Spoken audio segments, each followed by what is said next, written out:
కిషోర్ గారు మాట్లాడండి, మీరేమంటారు కేటీఆర్ గారి ఇష్యూ కానీ ఇది కానీ? ముందుగా జస్ట్ ఉట్టిగా మహేష్ గారు ఏదో ఛాలెంజ్ విసిరినట్టు విసిరారు చేయబట్టి వారికి రోజ్గార్ మేళా అని చెప్పి గత సంవత్సరంన్నర నుంచి జరుగుతున్న విషయం తెలియదేమో. ఇప్పటికి దాదాపు 10 లక్షల మందిని 10 లక్షల మందికి లెటర్లు ఇచ్చారు, అపాయింట్మెంట్ లెటర్లే ఇచ్చారు. మొన్నటికి మొన్న డిసెంబర్ 23 రోజున 71,000 మందికి ఈవెన్ మన కిషన్ రెడ్డి గారు పార్టిసిపేట్ చేశారు. ప్రతిసారి రోజ్గార్ మేళాలో ఎన్నో కేంద్ర ప్రభుత్వ ఉద్యోగాలు 71,000 ఒకటే రోజులో ఇచ్చారు. మీరే అడగండి. కిషోర్ రెడ్డి గారు అంటే లేమన్ ఒక చిన్న డౌట్, ఆ రోజ్గార్ మహిళ అంటే ఏంటండి? రోజ్గార్ మహిళ అని మీరు ఒకటి స్కీమ్ కాదండి, ఏం మాట్లాడుతున్నారు, ఏంది? అయ్యో ఏంటో చెప్పండి. నాకు తప్పేం లేదు. మీకు తెలియకపోతే మీకు ఉద్యోగం అవసరం లేదు చేయబట్టి, మీకు ఒక్క నిమిషం కొమ్మినేని గారు, వారు ఉద్యోగాలు అవసరం లేదు చేయబట్టి వారికి రోజ్గార్ గురించి తెలియదు, మేళాల గురించి తెలియదు. మందికి మాత్రం మేము అఫీషియల్ గా అంటే ఏంటో అడగండి, ఏం చేస్తారు అక్కడ? ఏం ఉద్యోగాలు? రాజముద్ర వేసిన కేంద్ర ప్రభుత్వ ఉద్యోగాల, ఆఫ్టర్ ఆల్ కాంట్రాక్ట్ ఉద్యోగాలు. ఏం మాట్లాడుతున్నాడు ఆయన? నేను 55,000 ప్రభుత్వ ఉద్యోగాలు ఇస్తే నేను ఛాలెంజ్ చేస్తే ముస్లిం కాంట్రాక్ట్ ఉద్యోగాలు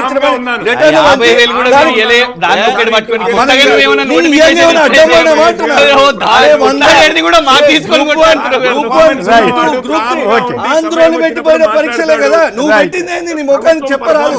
ఎక్కడుంది నీ 10 ఏళ్ల ప్రభుత్వంలో ఒక గ్రూప్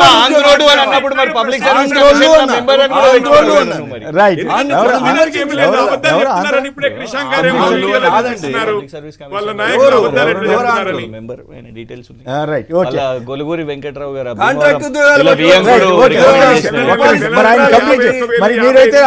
ఎవరికైనా సరే ఆగల అక్కడతోటి. Right, okay. కిషోర్ గారు మాట్లాడారు. 10 లక్షల మందికి క్రిషాంక్ గారు పక్కనే ఉన్నారు, పెద్ద స్క్రీన్ ఉంది. ఒకసారి రోజ్గార్ మేళా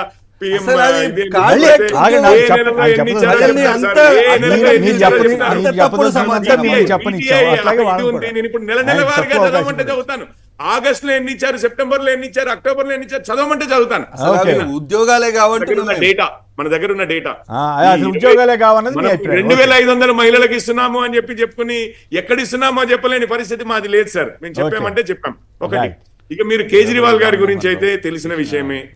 మొదట గొడవ చేసింది కాంగ్రెస్ వారే, ఇక్కడ స్కామ్ ఉందని. దాని తర్వాత మళ్ళీ అలయన్స్ ఎప్పుడైతే వాళ్ళు లొంగిపోయారో, ఓకే మీతోటి లొంగలేదు కాబట్టి మీరు నడుపుతున్నారా? మళ్ళీ దాని తర్వాత కాదు మీకు లొంగలేదు కాబట్టి మీరు నడుపుతున్నారా? ఇప్పుడు మాగుంటా వాళ్ళని మీరు ఏం చేసింది? చెప్పారు మాగుంట శ్రీనివాసరెడ్డి గారు పార్టీ మారంగానే కూటమిలో చేరంగానే మొత్తం పోయిందా? పోనీ మీరు అది అంటున్నారు కదా, సరే ఇప్పుడు కాంగ్రెస్ వారు అదే చేస్తున్నారని మహేష్ గారిని ఒప్పుకోమనండి. మమ్మల్ని అయితే అన్నారు కదా, మమ్మల్ని అయితే ముందు రోజు కాంగ్రెస్ వారు చేసేది అదే అని చెప్పేసి మీ ఇద్దరు ఒకటే అనమాట. మీ ఇద్దరు ఒకటే. సుజనా చౌదరి వీళ్ళంతా బీజేపీలో మొత్తం పవిత్రులు అయిపోయారు. కాంగ్రెస్ వారు బట్టగాల్చి మీదేశారు. ఇప్పుడు నేను ఏమంటున్నా అంటే వారి బిహేవియర్ కి ఎక్స్ప్లెనేషన్ ఏంటి అని అంటున్నాను. ఈ రోజు తెలిసిందా మీకు? వారి జైలు అరెస్ట్ చేసిన రోజు పెద్ద గొడవ, చర్చలు, అసలు రాజ్యాంగము ప్రజాస్వామ్యమే ఇదైపోయింది అన్న టైప్ లో, బీజేపీ నాశనం చేస్తుంది అన్న టైప్ లో మాటలు. ఈ రోజు వచ్చి వీరు ఇది మాట్లాడతారు. ఇంకొకటి సార్, కేటీఆర్ గురించి రండి, టైం తక్కువ ఉంది. ఇక కేటీఆర్ గారి విషయంలో అది రాష్ట్రంలో కేసు ఫైల్ అయింది, దానికి అనుగుణంగా ఈడీ కేసు ఫైల్ అయింది. అదే నాకు అర్థం కాల, ఏంది అంత పరిగెత్తుకుంటూ వచ్చింది ఈడీ? అన్నిట్లో రాదే, అన్నిట్లో రాదే. ఏపీ ప్రభుత్వం ఆ రోజుల్లో చంద్రబాబు గారి సంబంధించి అనేక కేసులు పెడితే కనీసం డౌట్ఫుల్ కాదా? Logical question sir. ఇప్పుడు మీరు విదేశీ మారక ద్రవ్యం విషయంలో, ఫెమా విషయంలో primary responsibility for investigation is ED sir.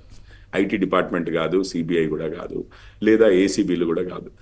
Foreign exchange management act కింద ఎటువంటి వయలేషన్స్ అయినా ఈడీది రెస్పాన్సిబిలిటీ. అయితే ఈడీకి ఫస్ట్ ఏదో ఒక ఇన్వెస్టిగేటివ్ ఏజెన్సీ ఎఫ్ఐఆర్ లాంచ్ చేయండి, దాని బేసిస్ మీదనే గానీ ఈసీఐఆర్ లాంచ్ చేయగలుగుతుంది, అంతేగాని ఈడీ డైరెక్ట్ గా రాలేదు.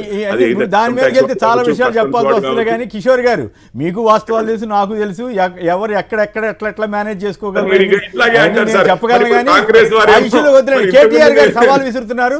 సంక్షిప్తంగా దాని మీద మాట్లాడితే మళ్ళీ మహేష్ గారు సమాధానం చెబుతారు. క్లోజ్ చేద్దాం. ఏది ఏ విషయం సార్? కేటీఆర్ గారు ఇష్యూ సవాల్ చేస్తున్నారు. ఏసీబీ నా మీద ఏసీబీ కేసు ఉంది, నీ మీద ఏసీబీ కేసు ఉంది, దమ్ముంటే ఇద్దరం మాట్లాడదాం రా. సార్ ఎప్పుడైనా కానీ అట్లాంటి చర్చలు పెడితే మంచిదే కదా సార్. సమాజానికి ఎవరి మీద ఎవరైనా కానీ ఓపెన్ గా బయటకు వచ్చి మాట్లాడతామంటే మంచిదే, కానివ్వండి. ఓకే కానివ్వండి సార్, మంచిదే. మాకు కుతూహలంగా ఉంది రేవంత్ రెడ్డి గారిది. మరి 10 సంవత్సరాలు అయింది, అది బీఆర్ఎస్ వారు డిలే చేశారా, మరి రేవంత్ రెడ్డి గారి దాంట్లో కేసు 10 సంవత్సరాలు ఎందుకు పట్టిందని మాకు ఉంది. అట్లాగే కేటీఆర్ గారిది కూడా విషయం మాట్లాడుతున్నప్పుడు మంచిదే కదా సార్. ముందు కిషోర్ గారు వాళ్ళని కేసీఆర్ గారిని తప్పట్టక్కర్లా, ఆ మేనేజ్మెంట్ లో మన బీజేపీ పాత్ర కూడా ఉంది. ఆ సంగతి మీరు మర్చిపోతే ఎట్లా? సార్ మాట్లాడుతా అంటే మంచిదే కదా సార్. అట్లాంటివి ఏమున్నా కానీ ఈ పాయింట్ వరకు కరెక్ట్. అయితే లాభదాయకమైన కేటీఆర్ గారు ఆయన చర్చ నీ ఓటుకు నోటు కేసు, నా ఇదేంటి ఈ కేసు ఏంటి, ఈ ఫార్ములా కేసు తప్పు పట్టాలి కానీ